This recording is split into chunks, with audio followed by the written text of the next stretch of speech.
Saudara yang dikasihi Tuhan, pernahkah saudara ketemu dengan seseorang yang sembarangan menendang bola, lalu akhirnya ada orang lain yang tertendang dan kesakitan? Atau sembarangan menendang bola, lalu yang kena justru kaca jendela rumah orang lain? Bukannya gol yang tercipta, tetapi kerusakan demi kerusakan yang terjadi. Nah, tentu saja itu tidak menghasilkan sesuatu yang baik. Kita perlu tepat pada sasaran. Di dalam 1 Korintus pasal yang ke-9, ayat yang ke-25 sampai dengan 27, dikatakan begini, tiap-tiap orang yang turut mengambil bagian dalam pertandingan menguasai dirinya dalam segala hal. Mereka berbuat demikian untuk memperoleh suatu mahkota yang fana, tetapi kita untuk memperoleh suatu mahkota yang abadi. Sebab itu aku tidak berlari tanpa tujuan. Itu yang pertama. Tidak berlari tanpa tujuan, ya, tidak sembarang berlari. Dan aku bukan petinju yang sembarangan saja memukul. Tidak berlari tanpa tujuan. Yang kedua, tidak sembarangan memukul. Lalu dia lanjutkan begini, saudaraku, tetapi aku melatih tubuhku untuk menguasainya seluruhnya, supaya sesudah memberitakan Injil kepada orang lain, jangan aku sendiri ditolak. Tidak berlari tanpa tujuan dan tidak sembarangan memukul. Itu menunjukkan satu, orang percaya dia harus mempertimbangkan dengan baik terlebih dahulu sebelum mengucapkan sesuatu.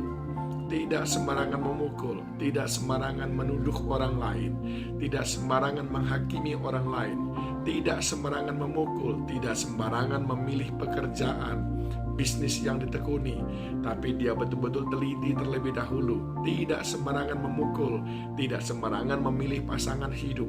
Dia harus betul-betul hati-hati siapa yang akan menjadi pasangan hidupnya seperti yang Tuhan kehendaki. Tidak sembarangan memukul. Semuanya direncanakan dengan baik, dengan dengar-dengaran akan Tuhan. Saudara yang dikasihi Tuhan, adakah saudara orangnya demikian? Yang kedua dikatakan, tidak berlari tanpa tujuan, yaitu hidup yang bukan sembarangan, hidup yang bukan asal-asalan. Ini adalah orang-orang yang betul-betul menghitung dengan baik bahwa Tuhan berikan saya 24 jam satu hari, 30 hari dalam satu bulan, dan saya mau bertanggungjawabkan itu kepada Tuhan bahwa saya menggunakannya dengan sebaik-baiknya.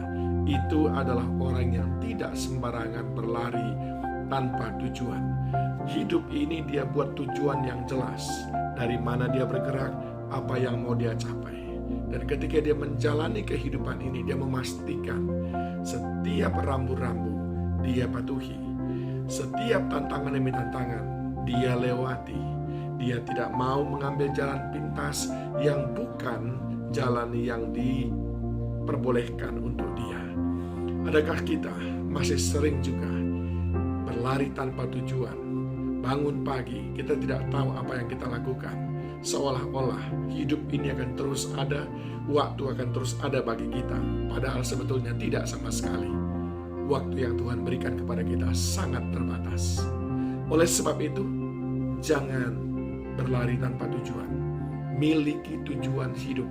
Hidup kita itu adalah pengembaraan. Hidup kita ini adalah sebuah journey di mana kita harus tahu from here to there, start dari sini dan saya akan menuju ke sana. Ada tuntunan yang jelas dan firman Allah menuntut kita bahwa tujuan hidup kita adalah untuk meraih kemenangan yang gilang gemilang, hidup diberkati di bumi dan meninggal masuk surga. Saudara yang dikasihi Tuhan, diberkati di bumi membuat saudara menjadi berkat bagi banyak orang. Apa tujuan saudara hidup? Tidak ada yang lebih penting selain daripada hidup yang memuliakan Tuhan selama kita ada di sini. Kemana? Apa yang mau saudara capai? Tidak ada capaian yang lebih tinggi selama kita hidup di muka bumi ini selain daripada menjadi hamba yang berkenan bagi Tuhan.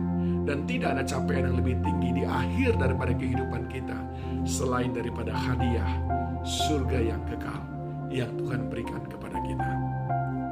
Jangan sembarangan berlari. Jangan berlari tanpa tujuan. Yang kedua, jangan sembarangan memukul. Jangan sembarangan dengan hidup kita. Kerjakan ini dan itu dengan sembarangan. Menuduh orang ini dan itu dengan sembarangan. Jangan, anak Tuhan, tidak demikian. Paulus berkata, dalam pelayanan ini aku tidak sembarangan, supaya jangan sesudah memberitakan Injil aku sendiri yang tertolak. Kata Paulus, mari saudaraku, kuasai diri kita dengan sebaik-baiknya, sehingga kita berlari dengan tujuan, yaitu mengejar panggilan surgawi. Sehingga kita tidak sembarangan memukul. Kita tahu kemana kita arahkan potensi kita ini, yaitu untuk hormat kemuliaan Tuhan. Tuhan Yesus memberkati kita. Kaulah harapan